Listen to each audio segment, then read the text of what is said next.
Solomons are a group of islands north of Australia. They served a strategic role in World War II because they were the last islands before the Japanese troops reached Australia. The main island of the Solomons is Guadalcanal. The battle for Guadalcanal was long and hard.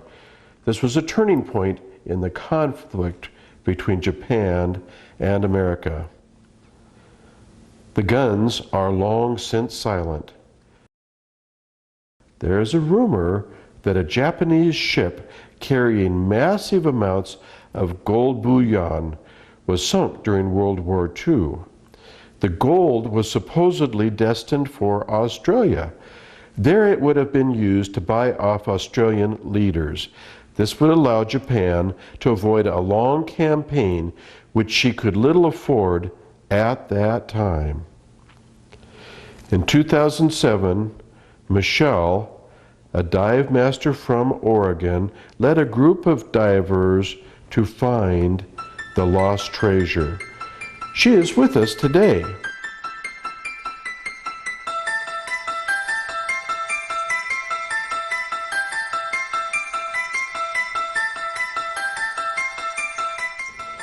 So Michelle, tell us about this expedition. Well, we chartered the dive boats Bilikiki and Spirit of the Solomons. These were a wonderful platform from which to conduct our search.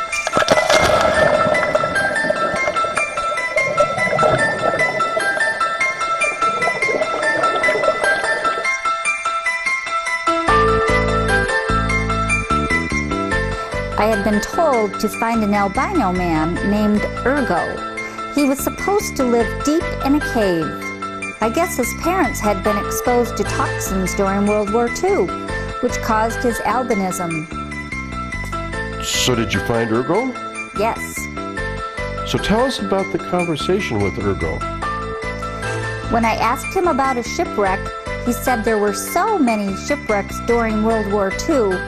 That's why they called this the Iron Bottom Sound. But when I asked him about a ship loaded with gold, he seemed to get afraid and whispered, "How did you know?" I told him how I knew, and then I threatened to shine my dive light in his eyes if he didn't talk. Did he talk? Yes, he told me to follow the light. That's all? That's it. What did you do next? That doesn't seem much to go on. At that time, I was pretty discouraged. We decided that we'd just kick back and enjoy some great diving, since that was just about all there was we could do.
The Solomons are famous for cuts in the islands. These are channels that go deep into the interior. One day we were diving one of these cuts. I saw a beam of light and knew instantly that this was what Ergo had described. I followed the light and discovered a DVD.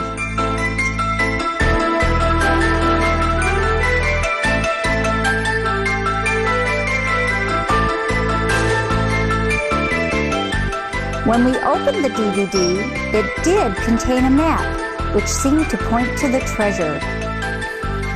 They didn't have DVDs during World War II. I know! It seemed like someone had been there before us and had gotten far enough to draw a map. Tell us what happened when you started following the map. Well, first we encountered a school of barracuda. They looked threatening and watched us with a wary eye. We tried not to look afraid, and they let us pass. Next, we came upon a school of jacks. They tried to disorient us, but we had good navigation skills and managed to find our way through.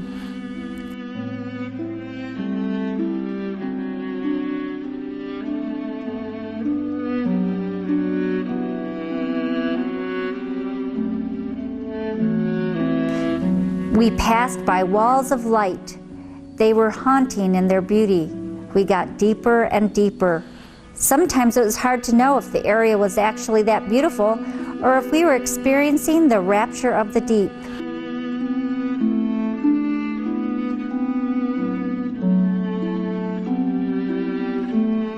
It got darker and darker.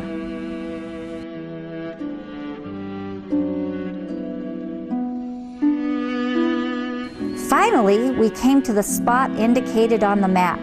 Yes? I felt certain that this was a treasure. There were two problems, though. First, we were running low on air after such a deep dive. And secondly, it seemed that the treasure was being guarded by fierce fish with fins like razors. So we had to abort our attempt to salvage the gold.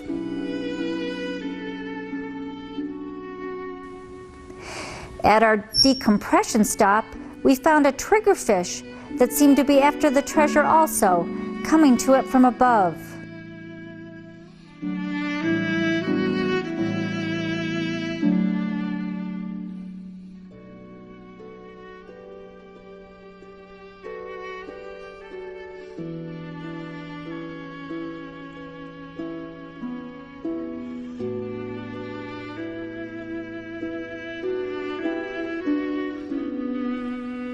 So you came away empty-handed? Not really. We actually discovered new treasures. Like? Well, the fresh fruit and vegetables were a real treasure.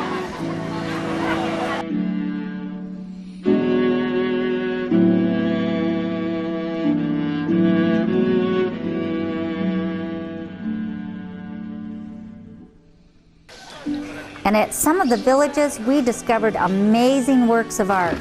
The villagers were skilled carvers and made some beautiful pieces of work. And you brought back some?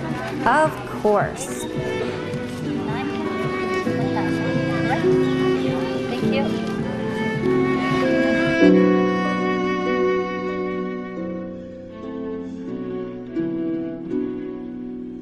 Any other discoveries? Well, the biggest treasures of all were the people. They were wonderful.